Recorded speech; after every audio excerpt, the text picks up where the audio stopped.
Bersama kami di Tribun Series Suara Rakyat bersama Pak Ilham dari Gerindra dan Pak Mahyuni dari Visi Menlam. Kita sekarang membahas soal perolehan Gerindra di DPR RI juga DPRD Kalsel. Saya tanya Pak Mahyuni nih, Gerindra dengan Prabowo-nya mendapatkan suara yang 50%. 56% gitu. Sementara Gerindra di calegnya masih agak di bawah deh. Pak Mahyuni melihat bagaimana? Sebelum saya tanya sama sebenarnya tidak terlalu ya. Dari segi suaranya ada jumlah suara yang didapat dan jumlah kursi yang didapat.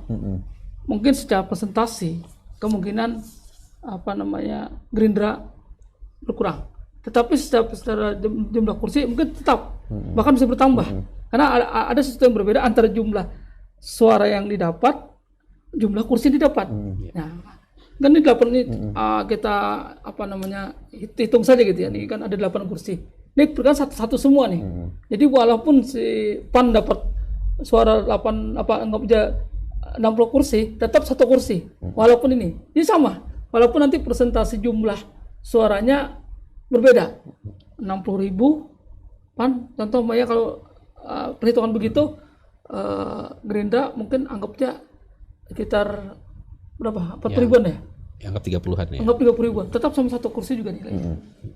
Nah itu yang nanti sesuatu yang harus kita pahami dulu, ya. Nah, artinya kalau saya berpikir sih kalau kita menghitung jumlah kursi yang didapat tidak terlalu berbeda, tetapi yang membuat berbeda itulah adalah suara yang didapat.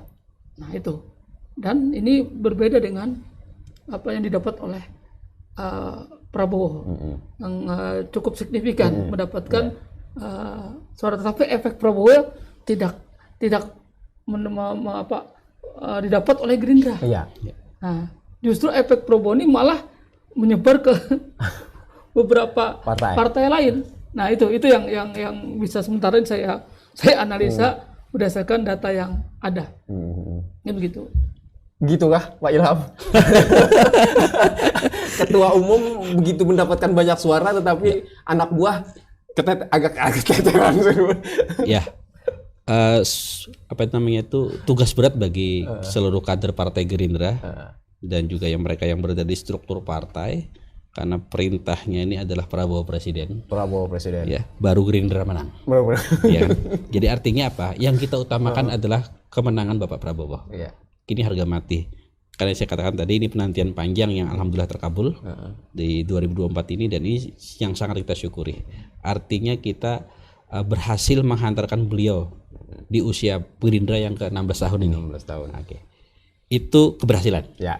Dari sisi. Presiden. Nah, kemudian untuk partai memang melihat dinamika di lapangan, sama yang katakan Pak Mahyuni tadi, memang ada beberapa basic masyarakat yang memilih Prabowo dan menyebar di 9 partai koalisi.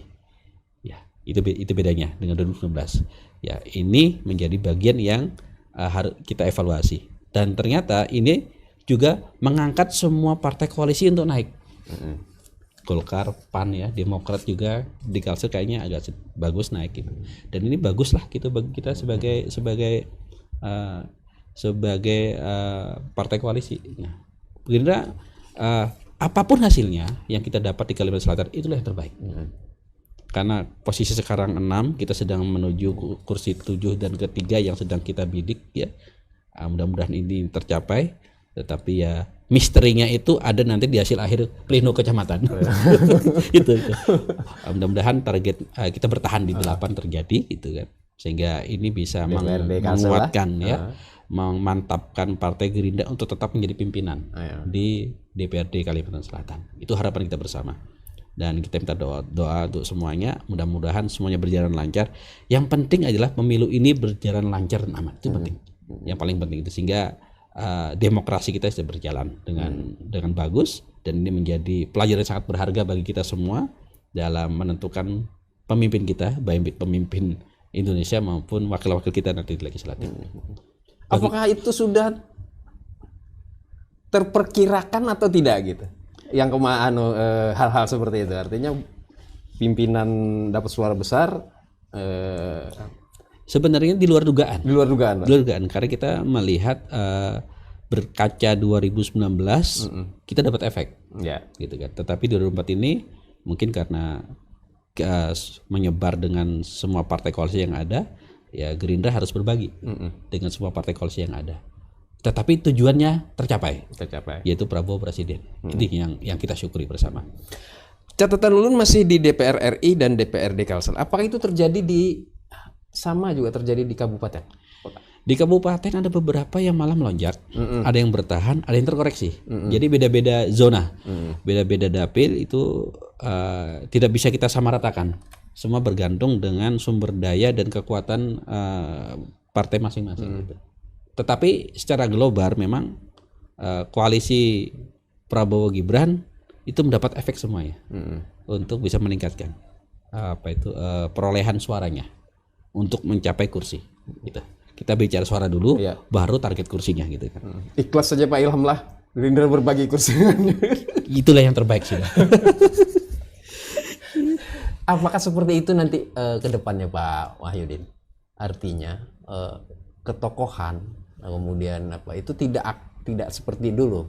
Artinya kalau ada yang tokoh, partainya juga akan berefek, kemudian apa seperti itu? Ya tentu tergantung nanti partai politik ya. Gini, kayak saya kan ada survei sebenarnya di Banjarmasin. Makanya kenapa PKS sama PKB itu ada kenaikan? Karena memang pemilihnya dia konsisten ke Amin. Nah beda dengan Nasdem. Nasdem asal saya itu tidak mesti memilih Amin, tetapi juga dia memilih Prabowo atau calon lain. Nah itu melihat sekarang ini militansi atau partai politik yang konsisten sekarang inilah PKS sama PKB. Makanya suara dia kan ada efeknya. Efek itu langsung ke ini ke pasangan Amin itu ya, atau sebaliknya. Nah sementara kalau Nasdem ini yang nekat juga sih, tapi ada beberapa hal yang terjadi. Nah jadi kalau kita lihat dari ini tentu antara partai PKS dan PKB ini cenderung memang pengkadernya sudah cukup bagus, tidak mengandalkan ketokohan tokoh tertentu. Nah beda dengan partai-partai lain, khususnya Gerindra ini pasti akan mempertahankan masih figur Prabowo itu tidak bisa akan lepas. Ya sepanjang Prabowo itu masih eksis, insya Allah Gerindra ini akan senang. Kecuali nanti ini bisa melahirkan ketokohan yang bisa mengikuti jejak Prabowo untuk Gerindra ke depan. Nah saya tidak melihat siapa sih tokoh Gerindra yang sepower Pak Prabowo. Ini tantangan nanti Pak Ilham dan kawan-kawan, masuk Ibu Mariana dan sebagainya untuk di Kalimantan Selatan. Karena sepanjang ini kan masih figur Prabowo luar biasa. Nah tentu ini menjadi tantangan tersendiri bagi itu. Ke depan seperti itu. Jadi ketokohan sekarang masih kuat. Ini kan penting nih Pak, perolehan suara di daerah ini. Karena walaupun target utamanya lah Pak Prabowo gitu. Tapi kan juga tidak bisa meninggalkan perolehan kursi di Kalsel ya. Karena juga nanti sebentar lagi menghadapi pilkada. Apakah sudah cukup amunisinya Gerindra untuk mengusung Pilgub nanti Gerindra? Ya kalau persyaratan 20% itu kan 11 kursi ya. Saya kan berkata untuk mencapai 11 agak susah. Oke. Kita akan mencoba di target perolehan 2019 kita pertahankan 8 kursi. Kalau itu tercapai berarti kita harus berkoalisi. Cari 3 kursi lagi untuk koalisi. Nah Nah, siapa yang kita oleh sekian? Nanti selesaikan dulu keputusan dari KPU. Nanti akan kita berbicara. Kita akan susun kekuatan baru untuk kekuatan baru. Ya. Apakah tetap mengusung koalisi pilpres ini dipakai? Segala hal bisa terjadi.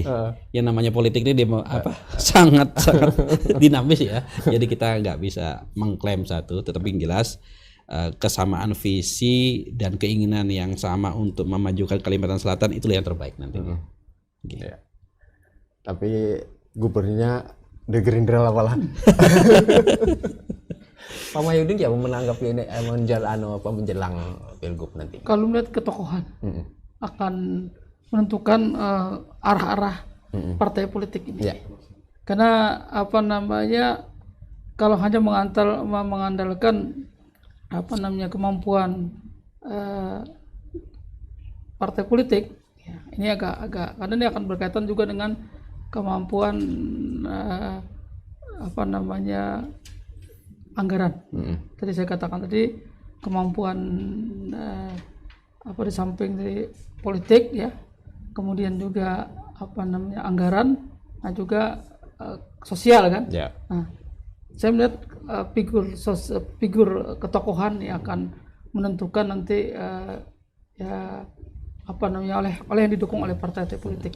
Tapi bukan partai politik yang menentukan mendapatkan tokoh yang ini, tetapi justru tokoh-tokoh ini akan didekati oleh partai-partai politik. Harusnya kan kalau partai politik itu mampu siapapun tokohnya dia akan pasti akan terbantu gitu ya. Tapi kalau saya melihat tidak.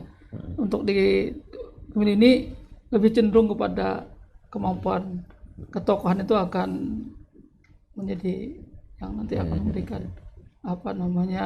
sumbangsih ya, gitu. Kalau melihat ketokohan atau Gerindra dengan 8 kursi kayaknya mudah untuk dapat 3 kursi gitu. Apakah memang pakai sistem Pak Mahyudin ketokohan atau kader sendiri nanti yang diusung? Arahan dari DPP itu adalah utamakan kader. Utamakan kader. Oke. Ya, kemudian yang kedua tokoh. Artinya masih fleksibel. Kita dinamis. Kita menunggu tentunya juga hasil survei nanti yang akan berkembang di masyarakat. Tentunya lembaga survei setelah ini akan mensurvei pilkada juga kan di 13 kabupaten kota, gubernur juga. Nanti itu menjadi bagian masukan dari Partai Gerindra. Yang jelas kita di masing-masing kabupaten kota kita sudah siapkan kader-kader terbaik dari Partai Gerindra untuk bisa dimajukan. Karena proses pilkada ini hampir berbarengan dengan proses pelantikan dewan, ya kan? Nanti kita akan atur. Kalau siapa tahu yang terpilih jadi anggota dewan mau maju sebagai pilkada, kita atur mekanismenya sehingga mereka bisa sama berjuang di pilkada itu. Seperti itu. Ya, terima kasih banyak. Diskusi yang sangat menarik sekali gitu, tapi berhubung waktu yang membatasi, kira-kira Ulun mau minta closing statement dari Pak Ilham dan Pak Mahyudin. Closing statement. Silakan Pak Ilham. Baik, pemirsa, sebelumnya kami atas nama Partai Gerindra dan seluruh koalisi tim kampanye daerah Prabowo Gibran Kalimantan Selatan mengucapkan terima kasih yang sebesar-besarnya kepada seluruh lapisan masyarakat di Kalimantan Selatan yang sudah menjatuhkan pilihannya kepada Bapak Prabowo dalam pemilu yang kita lalui kemarin. Pemilu sudah usai, saatnya kita berbenah, saatnya kita bersatu kembali. Hilangkan ego kita masing-masing. Mari kita bergandengan tangan sesama anak bangsa, kita lanjutkan pembangunan Indonesia ini untuk menuju Indonesia maju. Seperti itu closing dari saya, dan sama-sama kita tunggu hasil pleno dari KPU untuk kita nantinya mendapatkan ketetapan yang pasti dari KPU. Sekian, terima kasih. Assalamualaikum warahmatullahi wabarakatuh. Waalaikumsalam. Pak Mahyudin, closing statementnya Pak. Para pemirsa, proses kontestasi kan sudah selesai. Tentu apapun hasilnya itulah pilihan rakyat. Ya, kita kembali beraktivitas sebagaimana mestinya, tetap menjaga gitu ya proses yang saat ini masih berjalan untuk kita kawal bersama, kita jaga bersama sehingga apa namanya, kita semua menerima apa yang sudah ada terjadi yang diterima oleh masyarakat. Saya kira itu saja. Dan saja. Terima kasih banyak Pak Ilham, Pak Wahyudin. Demikianlah pemirsa perbincangan kami di Tribun Series Suara Rakyat. Semoga menginspirasi.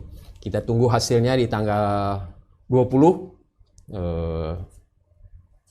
Menang kalah itu hal biasa. Persatuan itu yang luar biasa. Terima kasih. Wassalamualaikum warahmatullahi wabarakatuh.